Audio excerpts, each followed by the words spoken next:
Hey there folks, and welcome back for another shaving video. And today we're going to honor our President-elect Donald Trump with Fizzy Orange, as suggested by Mike Coakley of RazoRock. And no, I'm not celebrating. I did not vote for Donald Trump. I did not vote for Hillary Clinton.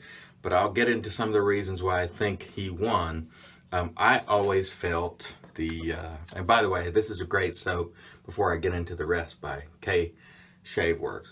Very, very nice orange with some menthol in it, I do believe. Great stuff. I didn't look up the price, but it's in that affordable range, under $4 an ounce, which is good. Anyhow, let's get to the election.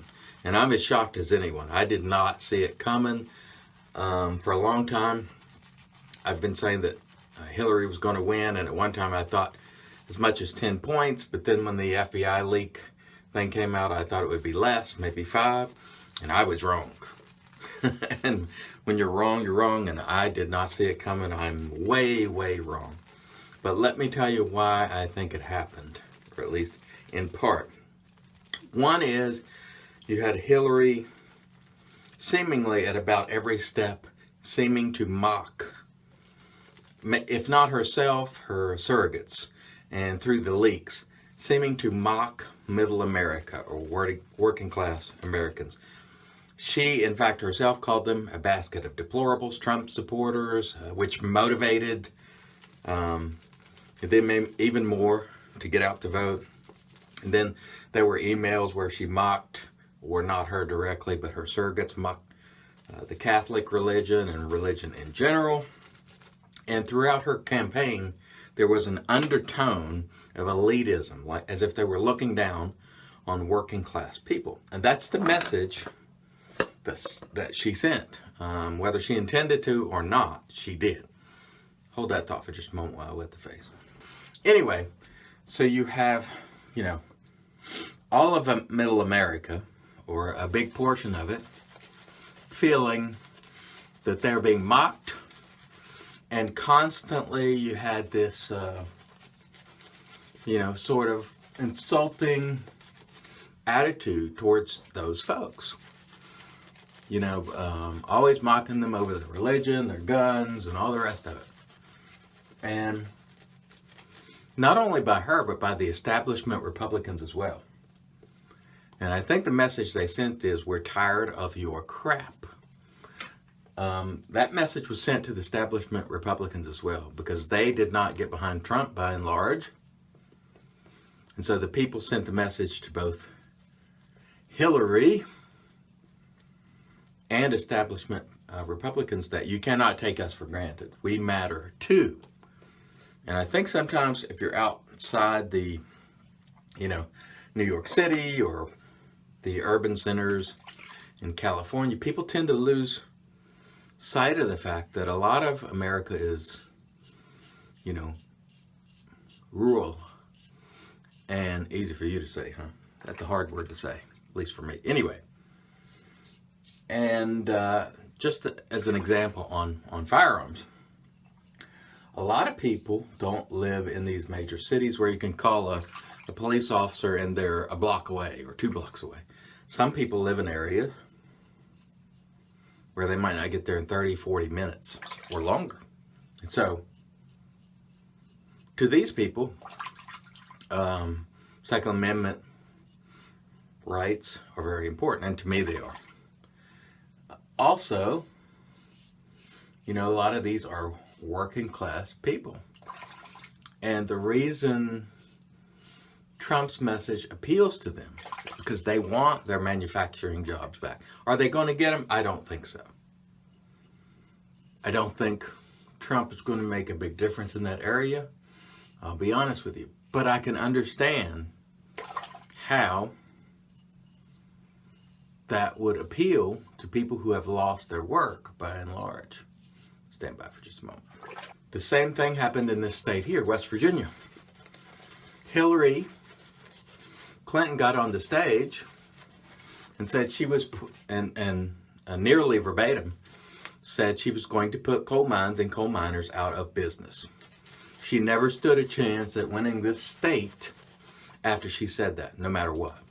Because coal and energy, whether it be natural gas, used to be, steel working, was the core industry of this state and still is. And has taken a huge hit in the last, 8-10 years. The collections for tax revenue via coal is way down. So these are people that are hurting.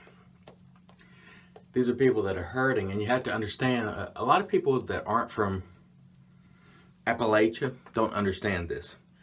When coal mining came about, you had these areas that were in the middle of the woods, and they built these towns based around coal mines.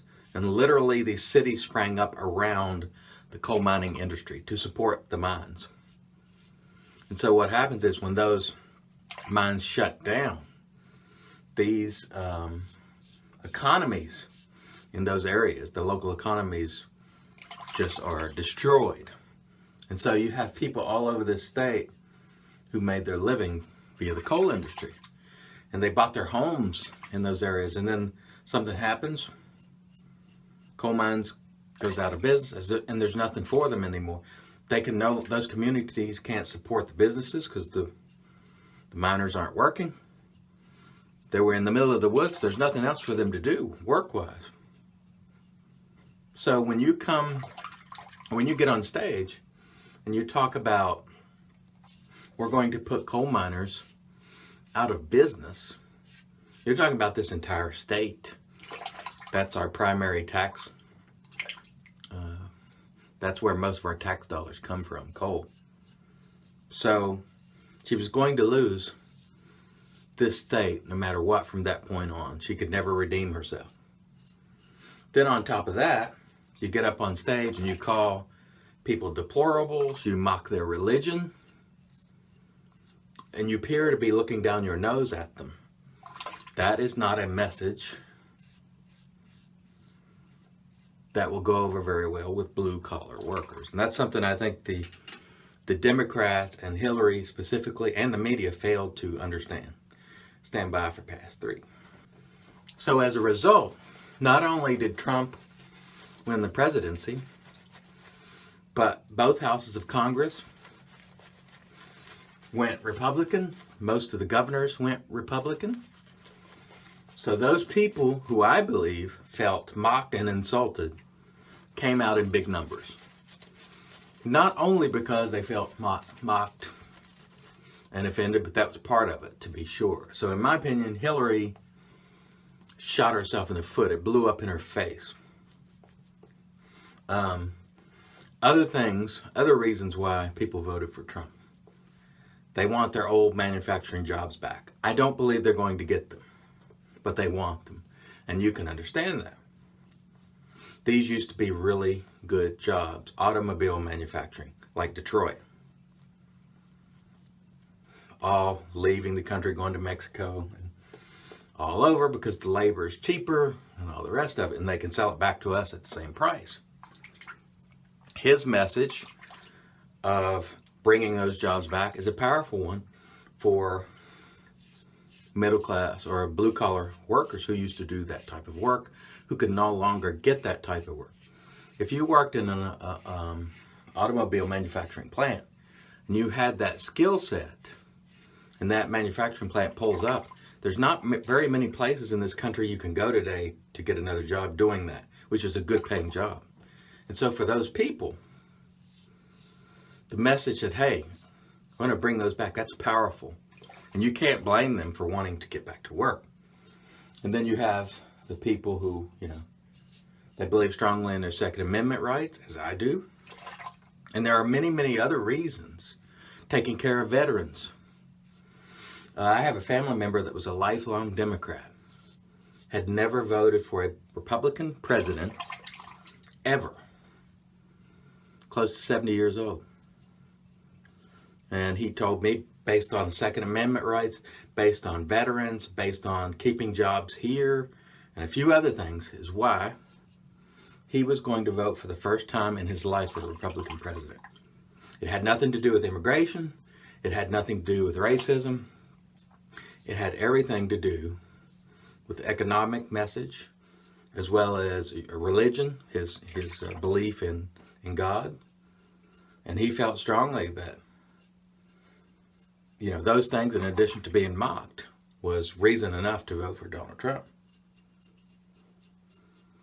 And I don't blame him. I didn't. Simply because I don't believe Donald Trump will deliver on his promises. I don't believe it. If I'm wrong, I'll come back and admit it. Just as I'm admitting I was way wrong on predicting that Hillary would win. I did not take into consideration how powerful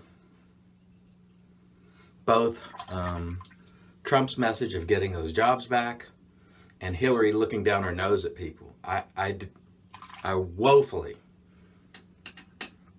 underestimated, or I greatly, I should say, underestimated how powerful that was.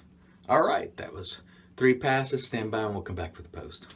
All right, so we continue on. Anyway, very powerful messages, and I think the blue-collar workers really sent a strong message that you cannot take us for granted. You cannot mock us and get away with it. And they sent that message to the Republican establishment as well, that, no longer can you count on us to come out and just vote for the establishment candidate. And that is a big shock to the people in office. And if nothing else, Trump has proven finally that you don't really have to be a political insider to achieve that office.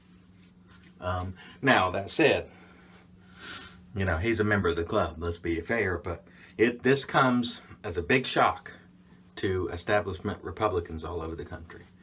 And their minds are blown, as mine is. But I can absolutely understand how this happened. The polls were wrong. The New York Times had Hillary had a 90% chance of winning last week.